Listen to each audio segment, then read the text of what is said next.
She fled a war zone searching for peace. But what she found was chaos. A 23-year-old Ukrainian woman who had escaped the bombs and bloodshed of Russia's invasion was killed, not on a battlefield, but on a quiet light rail train in North Carolina. And when the video of the attack surfaced online, it didn't just go viral, it split America in two. This is the heartbreaking, unbelievable story of Irina Zarutska, the refugee who sought safety and the man who took it away. Irina Zarutska arrived in the U.S. in 2022. She came from a small town in Ukraine, where the sound of sirens and explosions had become her alarm clock. She had lost friends, neighbors, and her home. When the chance came to flee, she grabbed it, carrying little more than a backpack, a passport, and a dream.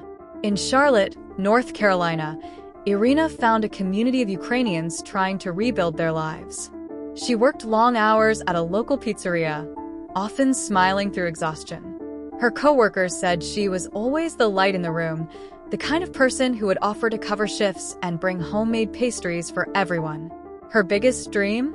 To save up enough to study veterinary science. She loved animals, her manager recalled.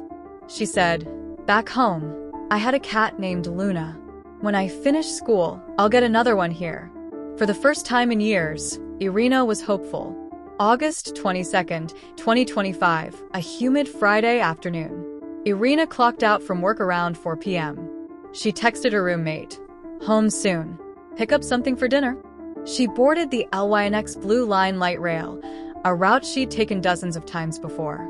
It was quiet, commuters scrolling through phones, the hum of air conditioning, the gentle screech of steel on track. Surveillance footage later showed Irina sitting near the middle of the car, headphones in, scrolling through her phone. Behind her sat a man, silent, restless, mumbling under his breath. That man was DeCarlos Brown Jr. DeCarlos Brown was 34.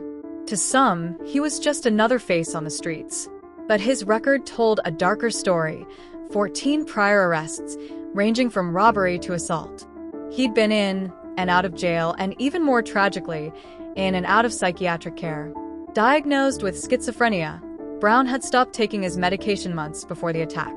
His family would later say, "He wasn't a monster, he was sick." But on that train, sickness became deadly. Witnesses say it happened in seconds.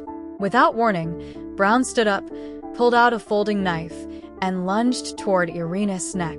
She screamed, a sound that would later haunt everyone who heard it. Passengers froze. Some jumped away. Others pulled emergency cords. In the chaos, a bystander started recording. That 17-second clip, raw, unfiltered, horrifying, would later flood TikTok and Twitter. The attacker fled the train but was arrested minutes later by Charlotte police. Irina died before paramedics arrived. Within hours, the footage spread across social media. The caption read, "She fled Ukraine only to die in America." Millions watched, commented, argued. Some saw it as a tragic story of fate. Others saw it as proof that America's public safety system had failed, again. Hashtags trended. Hashtag Justice for Irina and hashtag End the Violence. Ukrainian officials in the U.S. condemned the act, calling it a tragedy that could have been prevented. And as more details surfaced, Brown's criminal record, his untreated mental illness, the internet exploded with questions. Why was he even free? Who failed to stop him? How could a refugee who escaped war die like this? Prosecutors charged Brown with murder, but this case wasn't ordinary. Because the crime happened on a public train, the federal government got involved. Brown was indicted under a rare federal statute, causing death on a mass transportation system. It was the first time such a law was used in a case like this. Meanwhile, community vigils spread through Charlotte. Flowers covered the light rail station where Irina had boarded her final train.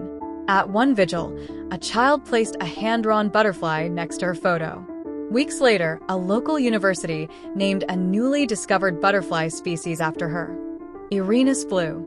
Her family in Ukraine couldn't attend the funeral in person, but they sent a video message. She was our hope. She wanted to live. We don't understand why she had to die. The case ignited debates nationwide. Politicians pointed fingers at the justice system, the mental health system, and even the immigration system. Some used it to argue for stricter crime laws. Others said it proved America's broken support for mental health patients. But at the heart of it all was Irina, a young woman who just wanted to live in peace. In North Carolina, lawmakers passed Irina's Law, tightening bail requirements, expanding background checks, and mandating faster psychiatric interventions for repeat offenders. Yet, for many, the change came too late. Months later, the internet still hasn't let go of Irina's story. Every few weeks, the video resurfaces. Every time, someone new comments, "I can't believe this happened." People all over the world donated to her family, helping them buy a memorial stone engraved with her favorite quote. Even in the darkest night, the stars still shine. And yet, the question still lingers. Why do we only act after the tragedy goes viral? In the end, Irina's story isn't just about crime. It's about systems that fail people on both sides. A woman fleeing war who believed she was finally safe. A man lost in a system that treated illness like inconvenience. And a country watching, horrified, through phone screens. One viral video can shock the world, but will it ever make us change? If this story moved you, don't just scroll away. Comment below. What do you think failed Irina the most, the justice system or mental health system? And if you believe stories like this need to be told, hit subscribe, because next, we're diving into another real-life case that shows the dark side of humanity and the power of truth.